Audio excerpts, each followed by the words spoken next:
Hello everyone and welcome to the Sights on Sinnoh Season 2 finale as we go over our thoughts on Pokemon Battle Dimension, part of the Diamond and Pearl series. With me this week, as always, for these big season reviews is all our cast, so our co-hosts are all here and ready to share their thoughts. How is everyone doing? And for context, Brilliant Diamond and Shining Pearl just came out for us. Yes, we're living in the past, and the past is right now, and Brilliant Diamond Shining Pearl is still fresh and exciting off of its first weekend. We have all been playing it much, I am sure. Except for one person, actually. I don't even know why I'm here right now. I should be playing the game.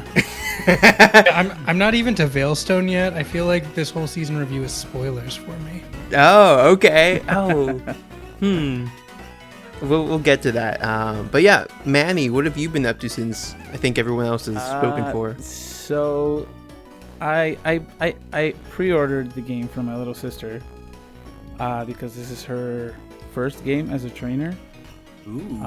So when I went to pick it up, I was like, well, I forgot that I also had a pre-order for a different game, and they reminded me. So I've been playing Dragon Ball Z Kakarot on the Switch while everybody else has been catching the Pokemons. Not bad. I forgot that came to Switch, but it is a welcome addition for sure. So going into the season review here, there's actually a big list of stuff that happened on Bulbapedia, so I'm gonna go through some of the notable ones. To start off here, we have Jessie getting her first ribbon, which happened in Diamond Pearl episode 61. Dawn has a big arc in losing her second contest in a row, and then moves on from that as we go through this season. Dawn also has a gym battle against Maylene, which she loses, and it's her first gym battle as an actual trainer, though she is mostly coordinator. Team Galactic has a big presence in this season as they are at Solaceon Town in the Unknown ruins, or the Solaceon ruins where they encounter the Unknown. Jessie catches a Yanma, which evolves into Yanmega, and another party update is Ash's Gligar, along with Dawn's Swinub, and Ash's Gligar also evolves into Gliscor. Other evolutions include Dawn's Apom evolving into Ambipom, which I know we have hot takes on that. May's Eevee into Glaceon. Well, a lot of May's, though she's only here for a few episodes. Her Squirtle became a Wartortle. Her Bulbasaur went all the way up to Venusaur. Ash's Turtwig in the more recent episodes evolved into Grotle. And in the very last episode, we had Dawn's Swinub evolve into Piloswine. And a first for the series is a trade between two heroes in our story, which is Ash and Dawn trading Apom for Weasel, both of which I had on my party recently. Weasel? Oh, yes. For some reason, I thought that was a My Hero Academia voice actor, but I was wrong. I'm moving on from that. James's Cacnea is released to Gardenia. And and then Jessie's Dustox is released to Find Love. But yeah, that's a kind of brief overview of some notable events in the season. But as we'll probably get more into it, of course, more things are going to come up. So let me jump into our first question, starting off with Pengu, or Karina. And that is going to be... One second. Now I can't find it. Oh, there we go. Karina, what surprised you the most about this season? So this was the question, I think I said this last time too, but this was the question I think I struggled to think of something for the most. And honestly, the biggest thing that came to mind for me was that Luminion in the cave. I was surprised it was just a Luminion, and that was probably the most salient surprise for me this season. Quite fair, because you're the one who suggested that might be the Suicune that we saw last season, right? Literally anything more exciting than a glowy fish. What do you got against glory fish? Nothing. I just was surprised. Next person, Manny. So right off the bat, I was definitely surprised with the fact that they tugged at my heartstrings within the first 2 episodes, making me sob like a baby in the Cacnea episode. And I think just overall, I wasn't expecting 2 kind of heart-wrenching episodes to start off the season. So that was definitely a big surprise for me. Yeah, they really get you with like some emotional stuff in the beginning here, and that evolved in some ways as the season progressed. Brady. I was surprised, and not in a good way, that Ash did not take the hippopotas. Yes. Yeah. They set that up perfectly for him. Twice. Ash isn't bright. True. That's fair. Let's be real. I'll bring up that question later. Again, On that point, I kind of like that. Like, not every Pokemon that meets Ash has to fall head over heels in love with him and abandon everything they know to go off on an adventure with him. I kind of like that. This cute little hippopotas really likes its. Wait, what's the big one? Hippowdon? Hippowdon, yeah. And is not about to just drop everything it knows and its family and its life. It's like, hello, you came into my life and I like you a lot, but also I am perfectly happy where I am right now, and I think that's totally valid. I agree with that, but I think that the way that they wrote it made it seem like the hippopotas and Ash had a really deep connection, and they were building upon that. And it just okay, well, I have a fizzles lot out. of issues with how they wrote a lot of things. It's true. That's fair. And next person, Greg. I want to. So there was a number of things with May that were surprising. I liked a lot that they did with May, right? Like having May come back. A lot of what they did to enhance Dawn's character and separate from May, because I think that's a common refrain of a lot of people. Like, Dawn's just a May clone, and I think they really did take a moment to show, no, they're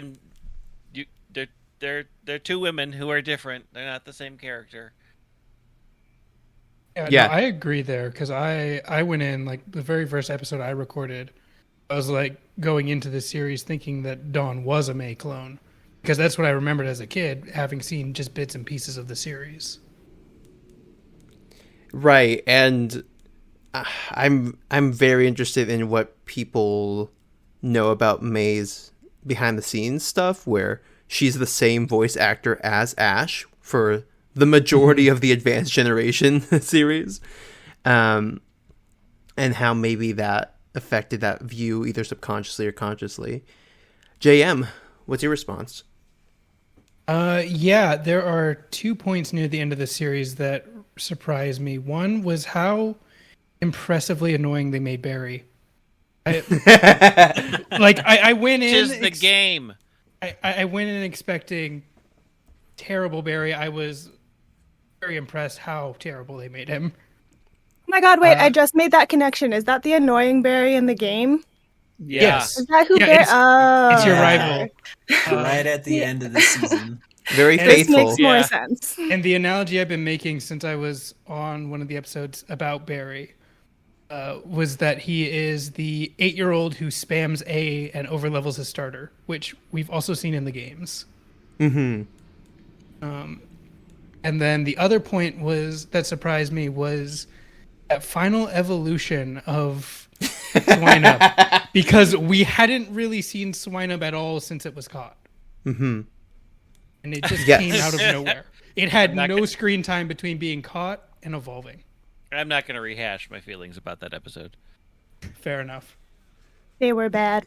They were bad. Swinub feels like the most forgotten out of the new catches for sure. Not that there were many this season, but it even with that contrast, it goes to the bottom for sure. So rotating through to our next question here.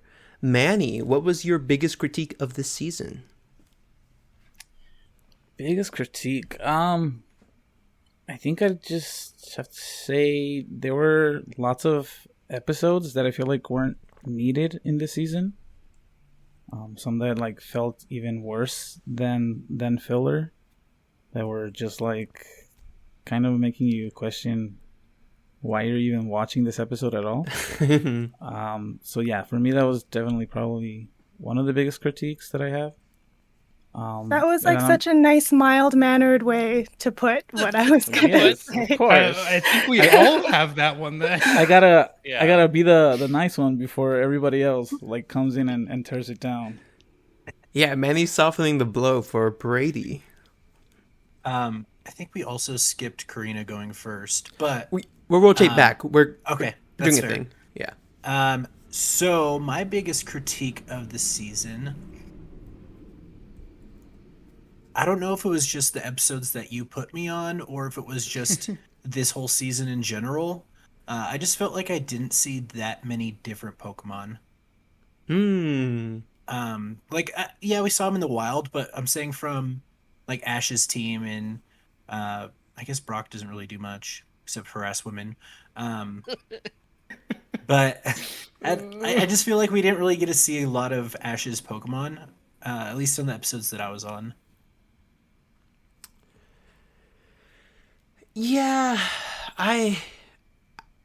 just because this is fresh in my memory, the Maze episode in the previous season was kind of a nice exposition of all the characters, and the one that Karina and Greg were on regarding Barry and Canalave City was trying to do something very similar in a much worse execution.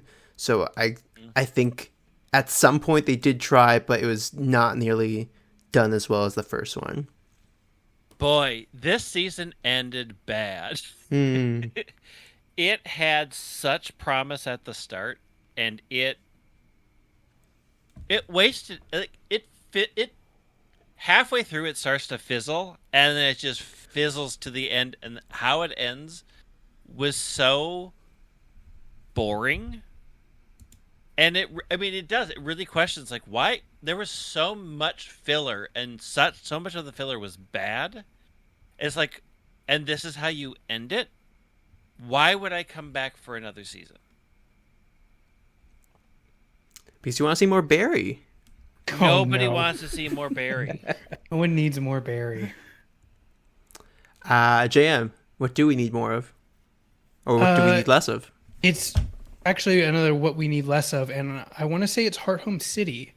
And the reason I say that is because I feel like yes, we're following at this point still the Diamond and Pearl storyline, where Heart Home is Gym 5, and you have to loop around the whole eastern side of Sinnoh to get anything done. But the way it's done, we start in Heart Home, we almost end the season in Heart Home, and we have one more pass through Heart Home in the middle, and it just feels like everything else is that weird filler that was mentioned earlier. So you don't even get enough time to explore the other cities. Like Veilstone, you just have the gym battle and the meteorites, and that's it. Mm-hmm.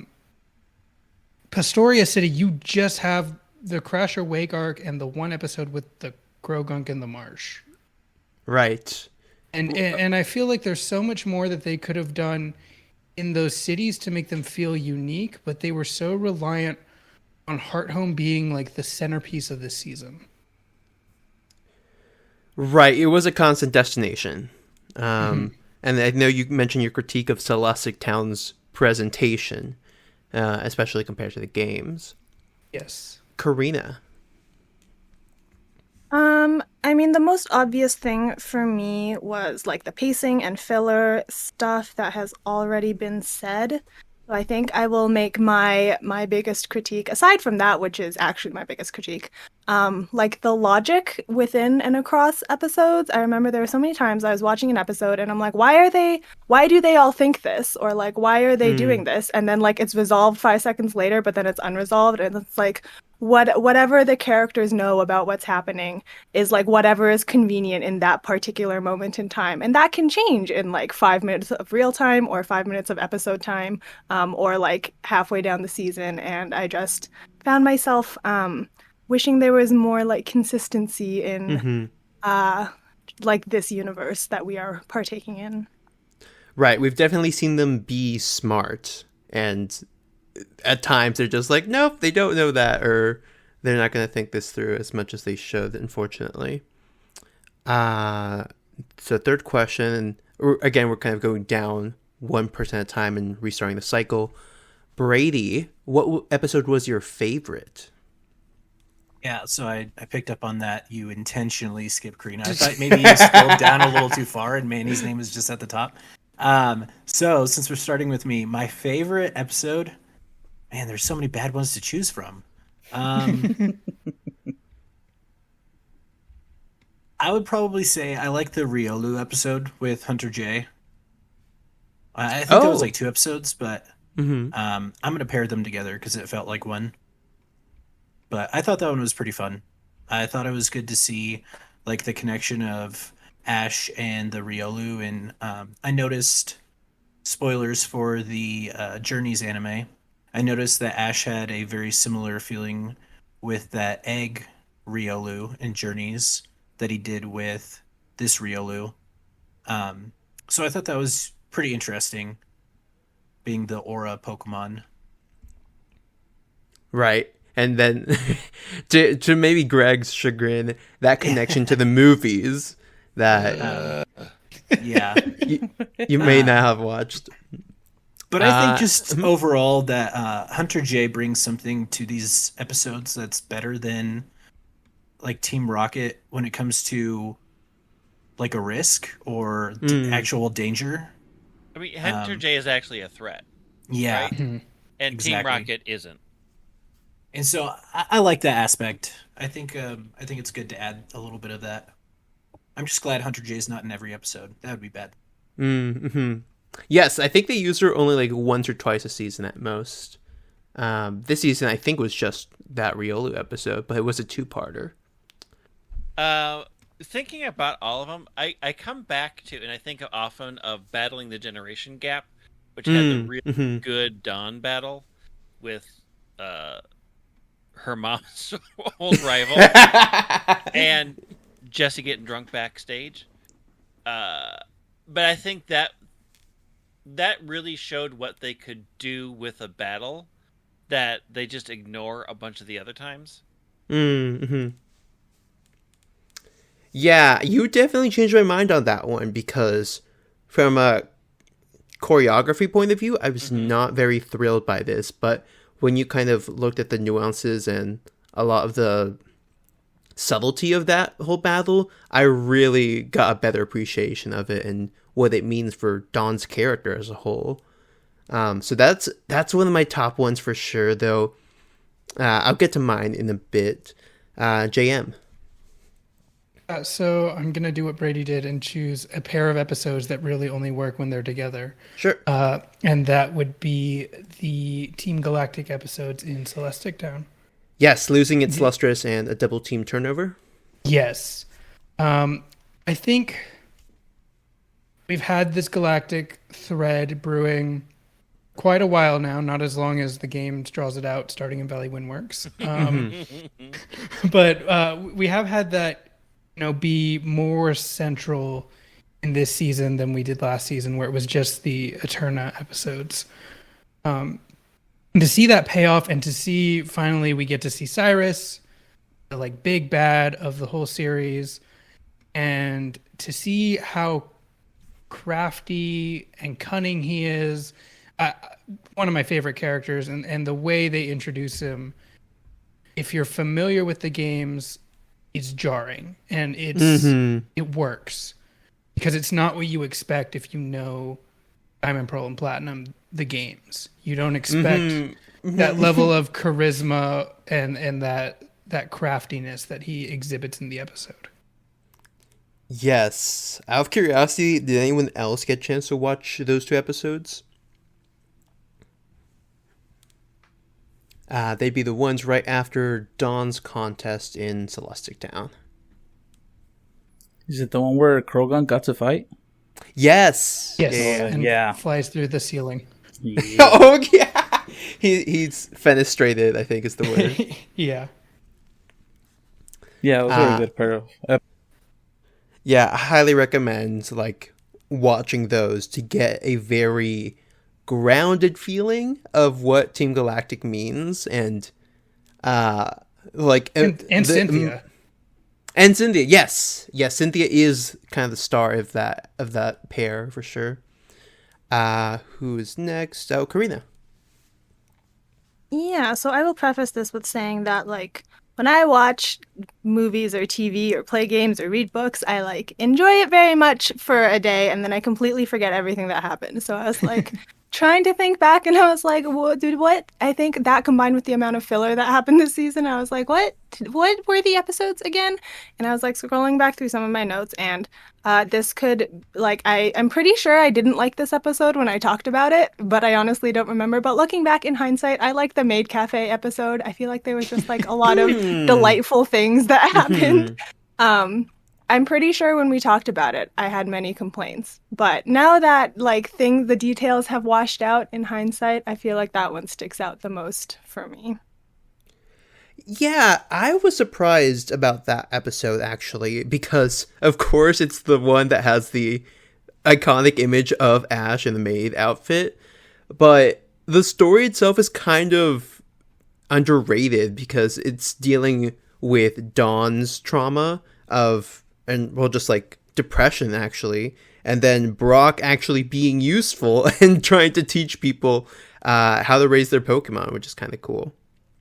Yeah, I remember Brock being a little bit more useful than he was in other episodes, and then also just some delightful moments I noted down, like Hapini carrying Grotle. Was that in Yes! this episode? And just fun things like that. Yeah. Cool. Manny. So for me, in terms of the Japanese sub, I would say the gym battle with Maylene. Just because when Will and I reviewed it, I had told him that I was kind of bored during the English version. Like nothing felt like it connected, like everything felt flat. And then I went to the Japanese version, and I don't know if it's because of the voice acting or the background music that they added, that it just made it feel so dramatic. And that final battle between Lucario and Buizo, to me, felt like a battle that I would watch if I were watching like Black Clover or My Hero or any other like shonen anime. So that the Japanese version really brought me, I think kind of like woke me up, and I actually focused during that battle. And in terms of the English, just because I felt like it was an episode that I'm never gonna forget, and every time I think about it, like I just break out in laughter, it would be the Krogunk Festival episode. Just because for me, like everything in terms of comedy was spot on and it hit. And for me, like Krogunk is one of like those Pokemon, like you just look at it and it's like a very derpy Pokemon. You just can't help but laugh at its like derpy face. So just in terms of like an episode that maybe it wasn't like fantastic in terms of story or dialogue or anything like that, but in terms of like comedy and just how random it was, that it's still like fresh in my mind. That's for me a favorite episode as well. Yeah, I remember that episode, but mostly because of what you taught me about it, which was they redid a lot of the animations there because of a potential lawsuit, which I was blown away by. Yeah, that was definitely an eye opener, especially because like hearing your reaction to it, because I had told you like, oh, don't look at the channel yet. Yeah. And then just seeing like where it all came from definitely was, especially for me, because I started the episode in English and then I went into the Japanese and it was like, wait, am I watching the exact same episode? So definitely it was a sight to see. Yes. For those of you who don't know, Cream of the Krogunk crop has a human character in it that references a famous Japanese news strip character, and they had to redesign that whole character so that they wouldn't get any legal claims against them because it was very much just designed off of that character. And next question, I think Greg was next. Are there any new recurring characters that stood out to you? Oh boy. That was my reaction too when thinking about this. No. Mm-hmm. I'm trying. It's the thing is I can't think of any. I mean, the easy answer is May, but May is not really a recurring character. Mm-hmm. I still don't think they've ever topped Zoe as far as a recurring character. Like I can't think of anybody they introduced in this season that still beats the relationship with Zoe and Dawn. Let's jump into that then, because I think Zoe does kind of take that spotlight, and there haven't been too many new ones, so I'll kind of mention a few in a bit to see if we have any thoughts on those. What do people think of Zoe's character and her position as Dawn's rival throughout this journey? I enjoy her as a rival. I feel like she's the perfect fit for Dawn. Because she's a bit hard on her, but she still cares enough to invest time to kind of like teach her and tell her how wrong, or what she's doing wrong. And seeing the growth of like her kind of hating on trainers who wanted to be part of the contest world, and kind of changing her views on that and accepting that trainers can be battlers and contestants is really something like, it's really good to see. And so I like that they also acknowledge that Dawn looks up to her a lot. So I think their relationship is really like a really good relationship. I mean, it's the stark contrast of how Zoe is with Dawn to how Paul and Ash are. Mm-hmm. Like, I mean, they already doubled down on how awful Paul is. So, I mean, you don't have much to go, but it offers such a stark, comparison of what a good person is and still is a rival versus what a terrible person is and is a default rival. Yeah, I actually had this written down for one of my questions for like you all during our lightning round at the end, but I'll bring it up now because we're talking about it. But even an extension of that is like Dawn is the perfect, or Zoe is like the perfect rival / kind of counterpart for Dawn in this episode series. And I feel like it just really highlights how bad all of Ash's rivals are, like especially Paul, but like literally all of Ash's rivals are bad, and they're bad for different reasons, but they're all bad. And I miss Nacho. Nando. Well, I think that's an interesting point, because you said that Zoe's the perfect counterpart to Dawn. I would say Paul is kind of in that same position for Ash, arguably. I disagree. And the reason I disagree is because you can go into an episode with Zoe and root for either Zoe or Dawn, and it makes sense. Either of them can win the battle and you can be satisfied. Either of them can win the contest and you will end that episode saying this makes sense. With Paul and Ash, they did such a not even a good job, just a job of making Paul just like so hated by the viewer that any time that Ash loses, you're just upset. You're just like, why did this happen? When the whole lesson is that Ash is supposed to be a more compassionate trainer, and that's supposed to be like the method that works.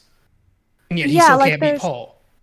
there's no nuance in like Paul and Ash. It's very clear like Paul is a piece of poop and like Ash is supposed to be good. And there's like no nuance there and you're supposed to root for Ash and that's that. Whereas with Zoe and Dawn, I feel like Zoe has flaws and she like sometimes shows things or is like a little aggressive where you're like, whoa, like a little bit and like there's nuance in that relationship. Like sometimes they come into conflict, like sometimes they like are 100% friends and like JM said, you can kind of root for either one for different reasons or like root against either one for different reasons.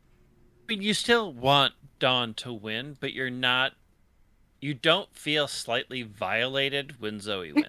Yes, yes. Whereas, You don't feel gross. Whereas when Paul does anything that works or people treat him like a human being, it is just aggravating. Yeah, if you cheer for Paul, then you're a monster and you need help. So Barry. Yeah, that Point is stand. an interesting You're a twist monster, you here, need help. and like maybe the nuance here is that we get a character who looks up to Paul, and in that encounter and discovery, we get probably one of the strongest lines from Ash, which is straight up calling Paul a jerk, and Ash rarely insults anyone. But while I think and agree that there's a lot of frustration that comes when you do see Paul overtake Ash, I kind of feel that it's a just anger that comes from that and wanting to see that be not like that outcome not be the case. And there aren't a lot of instances like that where I see Ash fail and not be like, all right, he's just going to win next time and that's it. Problem with writing Ash. Yeah. Like you don't need a Paul to fix Ash's writing. And what they've done in this whole, like a lot of these seasons feel lazy for this, is they just pick very easy choices for Ash. They don't try to make Ash complicated because they're still trying to make the audience see themselves as Ash. And the problem in doing that is when they make Ash really unintelligent and make really, really silly choices, you have a hard time even identifying with Ash because he's still supposed to be 10 and he's supposed to have all these experiences and they will just throw them out the window. And it is so hard to sometimes really identify as Ash is me as a stand-in when he is so poorly written. And then they throw in this terrible character to just try to make Ash look better. And it's not the way to fix that because they have that with Zoe and Dawn. And what's frustrating, and this gets even weirder, is it also feeds into the societal standard that women can have complicated relationships and men can't. And that's a really frustrating thing to have in a kid show. Interesting. Okay. I never thought of it as a reflection of that. But as you bring it up, I can definitely see it. So, what would Ash's ideal rival look like? I think we've seen... So they've hit an ideal rival in Go in the new series, right? Like, there is a rival who has different goals, but still pushes Ash to be better. They have diametric opposed idea of how the world should work, and they can feud over that, but in the end, they do support and make each other better. Like, they finally hit a good rival in Journeys with Go. I'd like to see someone that's actually compassionate about the Pokemon like Ash is, and just write the rival in a way that they're not a jerk and they're not like this person that you're supposed to dislike, and actually build them up to be someone who maybe like walks along with Ash or even is in and out of episodes, but when they're together, they both improve each other. I can't remember his name, but the green haired rival from the XY series, I think, was also a good rival for Sawyer. Ash. Sawyer, okay. Yeah, I think he was a good rival because he kind of started not really knowing much, but wanting to always gain experience and writing down notes. And through those notes and looking up to Ash, he kind of not only reached him, but in a way surpassed him a bit. And it was definitely, for me, I feel like motivation for Ash to a point that I was more rooting for Sawyer when they would fight in every battle that they did during that series. So I feel like he's also a good rival. Yeah, I was also going to say Sawyer for similar reasons. And the big thing is Ash underestimates him at the start and it like easily wipes the floor with Sawyer at the beginning of their rivalry. And near the end, it's sort of like that Wally level of transformation where it's like, decently formidable near the end. I think it's pulled off better than Wally. But it is that, and for Ash, he doesn't, I don't think at first lose directly to Sawyer, but he sees that Sawyer beats, what's the ice gym leader's name in Kalos? I can't remember. Yeah, Wolfric. He beats Wolfric, and Ash doesn't, and that causes Ash to spiral. Like it completely breaks him, and it does so in a way that I think is more nuanced than the simple Paul is a cruel trainer. One thing I want to bring up for Paul and Zoe is that you could also argue that they both represent and loosely represent, I guess, each version of the game, with Zoe being on the Pearl side and Paul being on the Diamond side. And that's because Paul's using a Diamond exclusive Pokemon with Honchkrow, and Zoe is using Mischievous and Galamia, who are Pearl exclusives. And I didn't realize that until a few weeks ago, actually. I was like... Also, Gligar is Diamond exclusive. Oh, it is? Oh, okay. Well, there you go. Even another one. But I do wonder if that was a connection that we have there. Because throughout the whole show, we haven't seen these two characters interact. We've seen them barely miss each other in episodes when we're dealing with Dawn's rivalry and Ash's journey as well, but never each other. And they also, never mind, this is a spoiler for something else on the teams. But that was just a note I want to bring up there. And let's go into that round robin question. I forgot to mention my favorite episode, which I don't think anyone talked about here. I kind of came up for favorite characters. Is the Strategy with a Smile episode, which is the end of the Wallace Cup. Now, watching through this again for the show, I was actually not a huge fan of the overall arc of this part of the story, but I did really like that final battle that we saw between May and Dawn, as we see Piplup using Whirlpool shields against May's Glaceon, and just a ton of other things like that, which I think really showed how each of them have their own style, and going back to JM's point, how Dawn isn't a clone of May, even though they're both coordinators. But yeah, were there any other contest moments that stood out to people, since that is kind of the thing here with Sinnoh, is that we see a lot more of that from Dawn's journey. And I know it's something new to, or less familiar at least to, Karina and Brady. I'm not sure I saw all of them, but I just think in general I like the contests.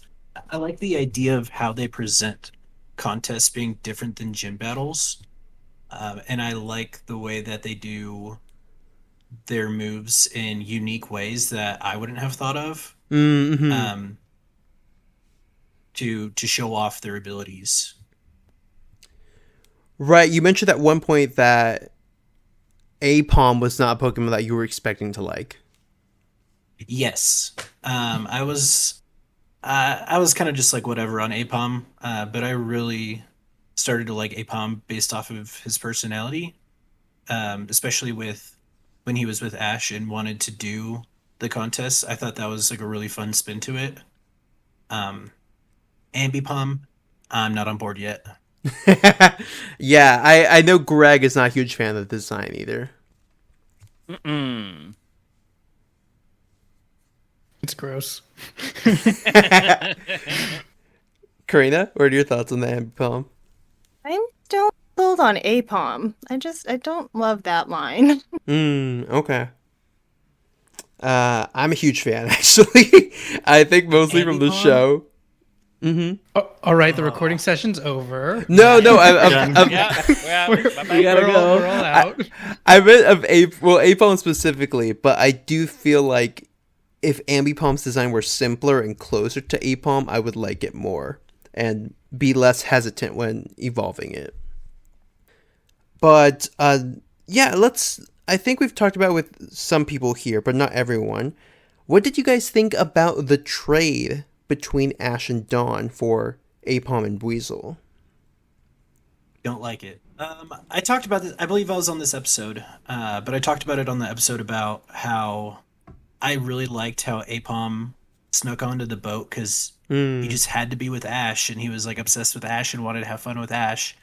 And just because Ash couldn't do contests, they had a trade. I feel like they could have just let each other borrow the Pokemon for the gym battles or the contests instead of just doing a full out trade. Because we saw in the first season of this, we saw Jesse use one of James' Pokemon. I forget who. Maybe Carnivine. I think she used all of them actually. Oh. Carnivine, She steals Cat- everything. Yeah, there you go. So, And so she that's used clearly Apom. not that's clearly not Yeah. a problem to use someone else's Pokemon. So I think I would have just liked it if Ash's Pokemon had a little bit of time with Dawn to do the contest, but then remained Ash's Pokemon. Great. I mean, Yeah. Oh, go ahead. I was Greg. fairly happy with the trade. Like, Oh, it makes, okay. it makes sense, right? Yeah. Like, Dawn is doing what Ambipom wants, what Apom actually wants, and you could see how hard-headed they both were, and so as much as we can say, "Oh, just borrow it," they were so hard-headed in how they were training them that they needed to be switched. Like neither one had shown any capability of allowing another's training type to enter into their routine. So they Right. could have borrowed it, but they both would have been subpar. That's fair. I actually kind of underestimated that presentation in the episode where we see Dawn and Ash training side by side, and that distraction seems kind of like a cheap way of showing it, but understanding like how strict each of their regiments are in training their Pokemon makes that make a lot more sense. Jamie, were you say something? Yeah, I think it works not just for the reasons that Greg said, but also because the two main heroes, Dawn and Ash, for this season are both in their middle stages where they've been knocked down a few pegs. Ash, not really in terms of ability, but just in the fact that he hasn't been able to battle Fantina. And this is like the one thing he wants to do is battle Fantina. And so much to the point where the other two gyms that he does don't matter. Like he just wants to get back to Heart Home so he can fight Fantina. And it becomes later on in the Celestic arc a sort of thing that he's always training in the background. And then Dawn's dealing with her continuous losses and, wanting to, decide if she needs to give up contests. So I feel like this trade cements the connection between the two and the idea that they're both learning from each other and growing together as trainers. Particularly Ash, because he uses so many of Dawn's contest strategies throughout the season, and that becomes his signature battle style against Fontina. Yes, there is a strong connection between them, which I find really refreshing to see. And I know you mentioned this briefly in another recording, JM, that Dawn is one of the characters whose opinion of, or your opinion of, has changed dramatically. Yes.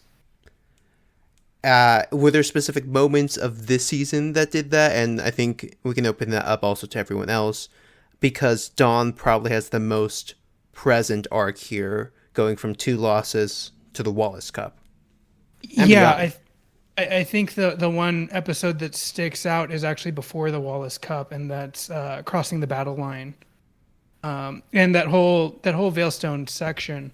But where Dawn does a gym battle, and it's completely not what you expect from her, and it's a chance for her, because Ash up to that point had tried contests and had learned from them and decided they weren't for him. But I think to give Dawn that chance as well, to do it at a point where her confidence is so low, is that driving force that we kind of need going into the Wallace Cup for that to work, which I do feel like is the most important moment of the season for her.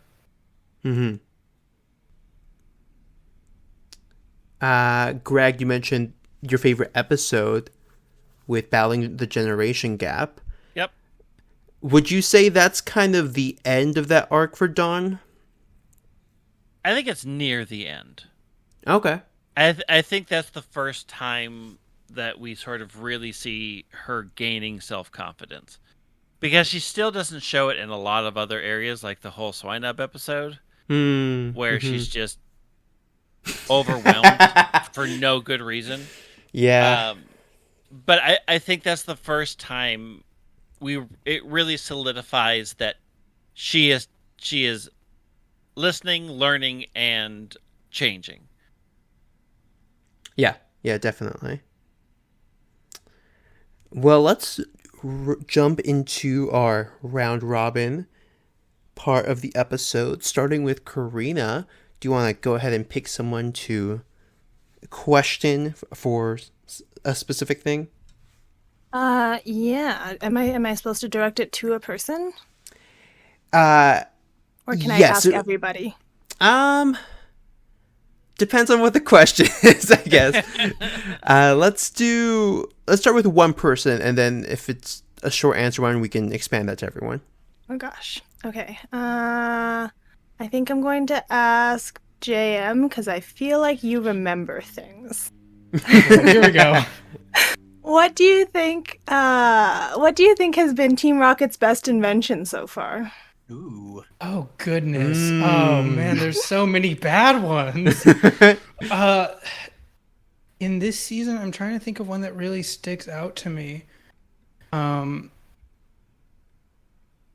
Because last season had the ever so famous house robot in the canyon that had legs and just straight up, it was a whole mess. That one and the evolution Gundam mech that they had were the two that stuck out to me. I don't really remember too many from this season. Some notable ones just to throw out there are the Kogan machine, the Transformer mecha that they used in the really bad episode. Yeah, I remember zero things about that episode. I purged it from my memory. That episode is that was top-notch. terrible. Top-notch episode. Brady, I think you actually might have an answer for this for a specific episode, if I recall. I was gonna say the Butch and Cassidy episode. Ooh, yeah. I can't remember exactly what they had, but I think was that the one where it was just this giant robot and Ash was running up its limbs like a ninja? I think so. I do remember this. I don't remember. I which can't one it remember was. if it was this season or last season, but there was an episode where Ash Team Rocket stole the Pikachu, and Ash had to run up one of the arms of the robot, and it was super Naruto ninja and it was like, wow, he actually has some moves. I think that might be the first episode you were on last season, if I remember correctly. What? There's no way. I can't remember that far back. But I do remember that the Butch and Cassidy episode had a two giant robots fighting it out. Yes, I think it was like a slow bro mech versus a Rhyhorn or something. I remember the Rhyhorn, yeah. Yeah, that was weird. Any other memorable inventions for everyone? This is a short question. Yeah, even though it was a bad episode, that car that turned into a Mecha Gundam was really cool to see. That was a cool thing to see, because it was just like it came out of nowhere. You're just like, wait, what's going on right now? And it became a Gundam.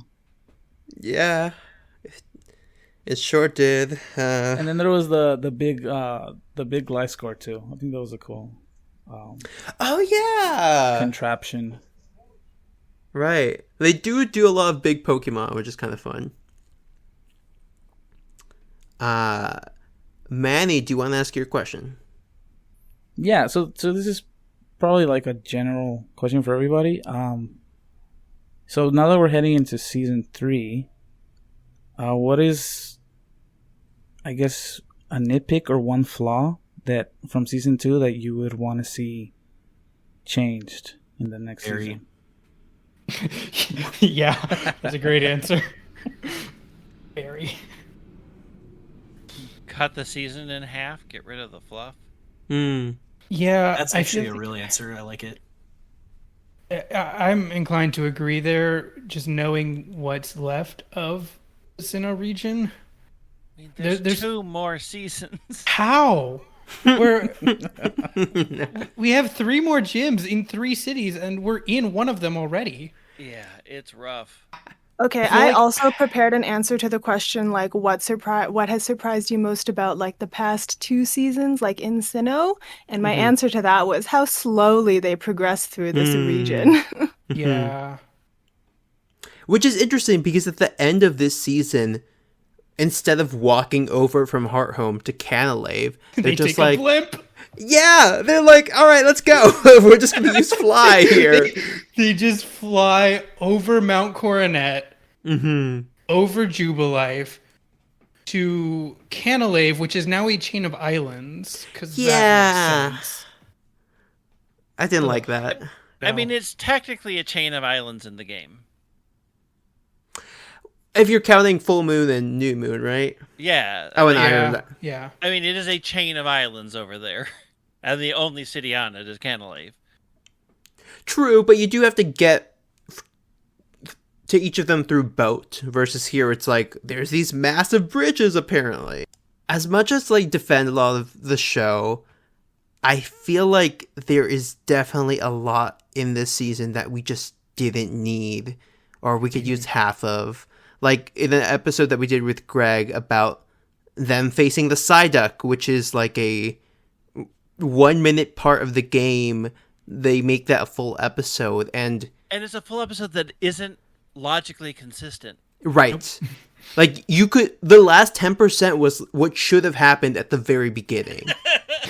And it's like, why did you do that? And the reason being, we need to make this 20 minutes. So that part frustrates me, and I do wish that there was a better way of tackling that. I think this is an issue of Diamond and Pearl and its general storyline as a whole, and in the games as well, in that the reason that the Hearthome loop exists is to extend the story.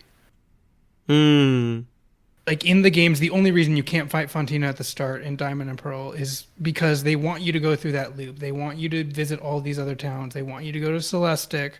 And then by the end of it, you can finally battle Fantina and move on with your life. Well, in Platinum, they changed that, though, and it's arguably the same length.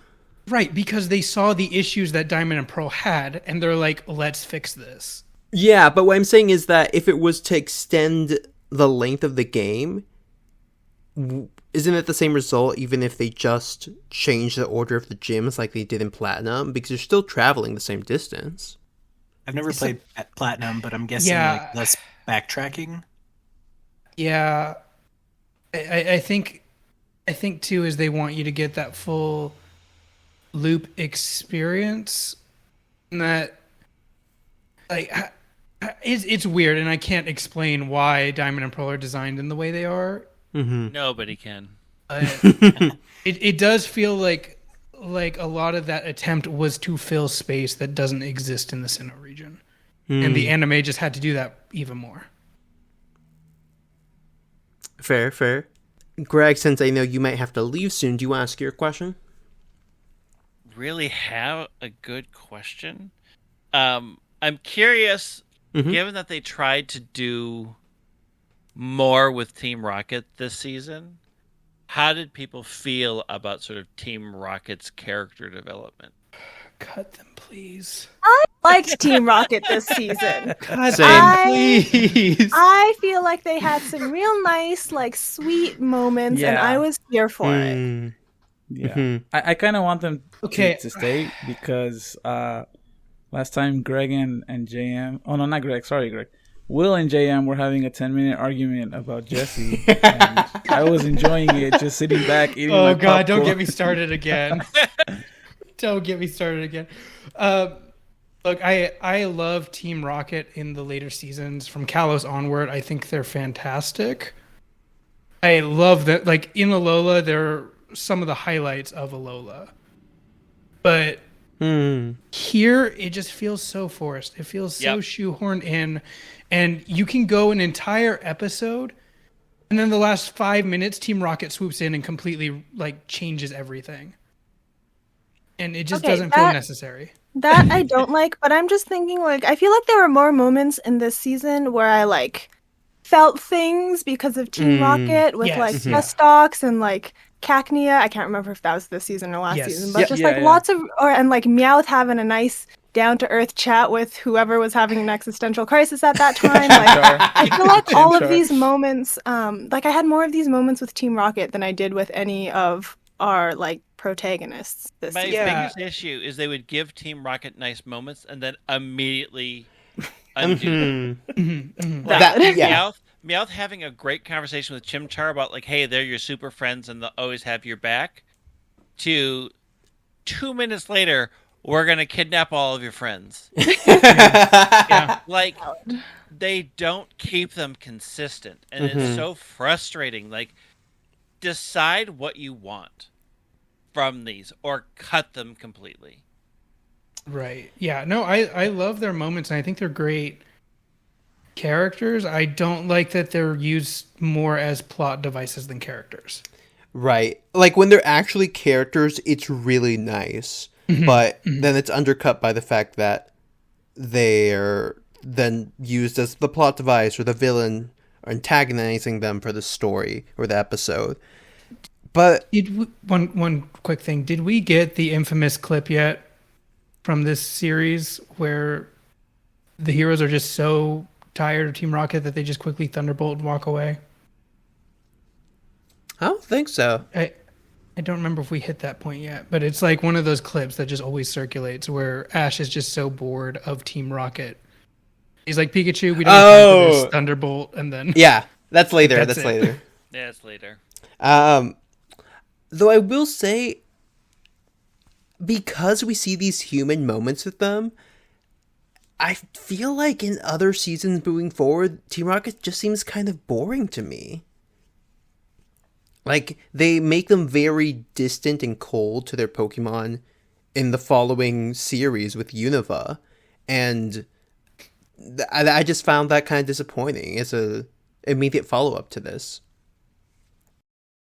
I feel like they do a good job in this series, in this season, if they were in about half to a fourth of the episodes that they're actually in. yeah.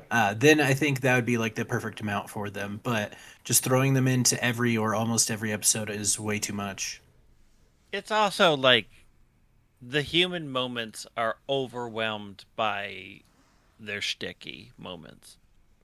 Like, you have to sort of be like, oh, I remember when I cared about them, and I really don't care about them now. Yeah. and it's just it's a poor service to those characters to use them this poorly consistently when you can show you can write them well and give them shining moments. Right. I feel like it could have been better split if you put more of the pure villain of the week kind of motifs onto Butch and Cassidy, which we saw this season, or just some Team Galactic grunts. Yeah, grunts, give it to the grunts. Yeah. But yeah, this season also, I want to mention, had the the first time that Team Rocket won? Question mark? Because they're able to steal a Yanma right under the noses of our heroes. What are your thoughts on that? I did that episode. It was so frustrating. I always wondered how she got it, because I do remember her having the Yan Mega. But seeing it like that, I was like, oh, that's pretty messed up. His first Pokemon, they pretty much just took it away from him. But yeah, definitely was surprising, just because I didn't expect them to actually try to catch a Pokemon and succeed. I think it would have worked better if they knew what they were doing, because they like send it to Giovanni and Giovanni just sends it back and they're like, what? They don't know what to do with it. They're like, what is this? Why'd you give it back? And they're like, oh wait, it can evolve. Wow, exciting. Yeah. And we get Jessie with an effective Pokemon again, because she have a Seviper and a Wobbuffet at that point. Brady, did you have a question? Yeah, I have a question for everyone but Manny, unfortunately. So I was going to ask if watching, I guess, last season and this season, were there any Pokemon that you added to your team so far in your playthrough that you normally wouldn't have considered? I added Gohan to my party. Wait. Teen Gohan? Child Gohan? Right now it's Child, because I'm still in the early Z. My favorite Pokemon. He'll evolve eventually. Yeah, just get him a full moon and he transforms into a monkey. I'm early in my playthrough, but even though I played Demon before, I never used Murkrow, and now I really want to use him along with Honchkrow after the few moments that we've seen them in the show on Paul's team. Murkrow's been pretty strong for me, so I like that answer. Okay. It's really hard. These games don't give you a lot of Gen 4 options. No, they don't. And it's really frustrating. Like my whole thing for my playthrough is to only have the final, like their final forms or need to be solely from Gen 4. Which is why I have a Bronzong on my team. And I have, I'm going to plan on having Ambipom because of that too. But like, they don't make it easy. 5,000 Geodudes in. What bothers me too is that they added some of those with new evolutions, or like Sinnoh evolutions in the underground. Like they made those more accessible, like Gligar. But they don't give you access to the item that makes it happen. Right. Until the very end. I mean, they put the effort in, because they show the Pokedex number for the base form is question marks because it's not in the Sinnoh Dex. Yep. And then they don't do anything with it. Like, I'm not going to go into the Elite Four with a Gligar. Wait, why not? Well, not when Gliscor is an option, or like anything better. It's not an option. I'm going in with a Piplup. Good luck, buddy. Piplup carries. My unexpected team choice has nothing to do with this anime. But also, I play these games like an actual child. Like, I want the cute things, and then I just always pick the same cute things because they're cute. And, like, don't care about actually challenging myself. I just like to play through with adorable mons to accompany me. But my unexpected team member is a Geodude, because I found a shiny one an hour into playing this game. So I was like, all right, I'm going to the Elite Four with the shiny Geodude, which is now a Golem. So that's my unexpected addition to the team. Very nice. Nice. Brady, do you answer? I kind of already did. So Okay. I decided that I'm just gonna not evolve my Piplup, and that's made the game quite a bit harder. Please explain. I couldn't imagine. I mean, I think the nature is probably not very good for me either because it's special attack down, defense up. Oh no! But yeah, I'm just throwing challenges at myself all the time, unintentionally. So I don't know. I really liked Piplup. I got some Piplup merch. And so when I got the game, I was just like, you know what? I want to run through with Piplup like Ash does with Pokemon. He's like, I'm not going to evolve them if they don't want to evolve or whatever. He just chooses when or when not to. And so I was like, I've never done that. I always evolve right away. So I want to go through with a cute little Piplup.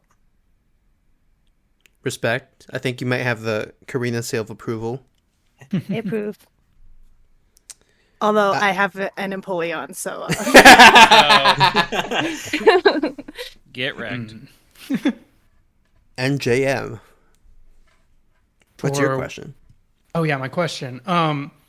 So there is a mechanic in these games that is, I think, unique to Diamond and Pearl, and we've met some of the characters that do this, and they're called stat trainers. So I was curious, for those who don't know, stat trainers are like Cheryl or Mira, the ones who follow you around and help you, or don't. But they do double battles. So I'm curious because we didn't have any stat trainers in this season. If there was one character, not that you particularly like, you can despise them. It can be Barry. I don't care. That you would want to see get a short stat trainer section in the game. Whether it's because they have a cool Pokemon, like you want to have a double battle with Zoe Shellos, or just you think that character's interesting. And this one can be open to anyone.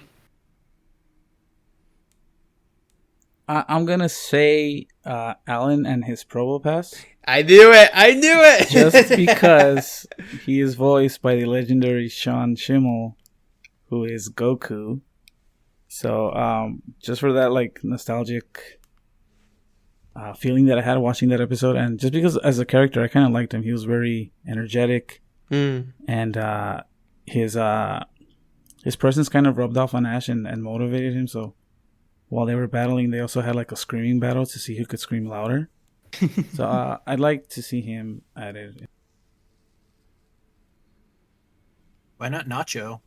That's what I'm gonna Always say. bring There we back go. Nando. Always bring in Nando. Nando's the best character. Nacho and his Badoo. I am so for it. I would be here for a Nacho stat trainer run. Even if it means replacing Cheryl. And then at the end, he gets arrested. Oh no. What? For Oh. the Sunflora? Yes. I assume. I'm gonna cheat. I'll say Wallace. Oh. Just like run Verity Lakefront with a Milotic next to you. Oh. Yeah, or maybe like to get to the Victory Road. Since you're on water a lot of the time, but also just like, hey, there's this champion that you didn't really get to see much of in the last game that he was in, or literally for the show did not appear at all during the Advanced Generation arc. Yeah, because, not even mentioned. right, Juan appeared, and Juan even made a short cameo this season. So it's like, what the heck? Someone really likes Juan. But yeah, just have that Milotic with me and see what that feels like to be like, oh, there's some really cool Pokemon from a previous gen that I can more easily obtain in this game than I could in original Gen 3. Yeah, that sounds fun. I like that idea. Any other answers, or are the rest of you all Nando? Camp Nando. Yeah, Nando Camp. forever. My answer was, I know it's probably a rehash because we get Aaron with Lucario, but Maylene would be a fun one. Or any of the gym leaders I think would be cool to get like a small section with, kind of like how we had Lance in Johto. You get that like Team Rocket hideout section with him. I think getting a gym leader, especially because I feel like a lot of the Sinnoh gym leaders just lack depth and you don't get to see them unless it's Rourke reviving you in the underground. I saw that. Yeah, that was rough. But you don't get those moments with a lot of the gym leaders. You just walk into their gyms, fight them, and that's it. So I'd like to see at least one of those, whether that's Wake or Maylene, get a little more time with the player. Yeah, though I will say you will see some of those characters return as you guys play the games as well. So look out for that, and maybe how it's implemented in the anime. But that is pretty much everything for this episode, unless anyone has any comments or thoughts that do you think come up from all the questions that we had?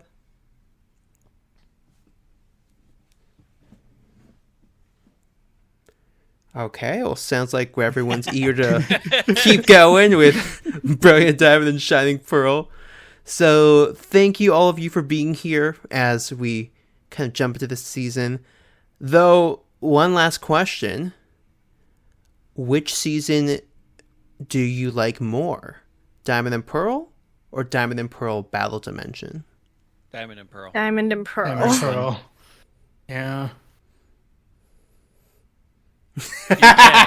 Okay. Put the Battle Dimension theme song on Diamond and Pearl, and we're good. Oh, did anyone listen to the new theme song at 1.5 speed?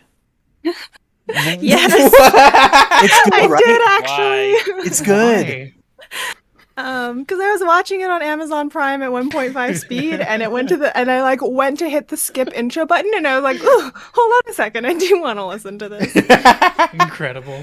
Wow. All right. Well, we'll leave everyone listening with homework, which is listen to the intro at 1.5 speed. Karina, Manny, Brady, Greg, and JM, thank you so much for being here. I'm glad we were able to hash out everything that we thought of this season. And where can we find each of you, starting with Karina? I am on Twitter at Pangumon. I have no Twitter, but you can find me on Discord as Elcat. Twitter at Simbacoil.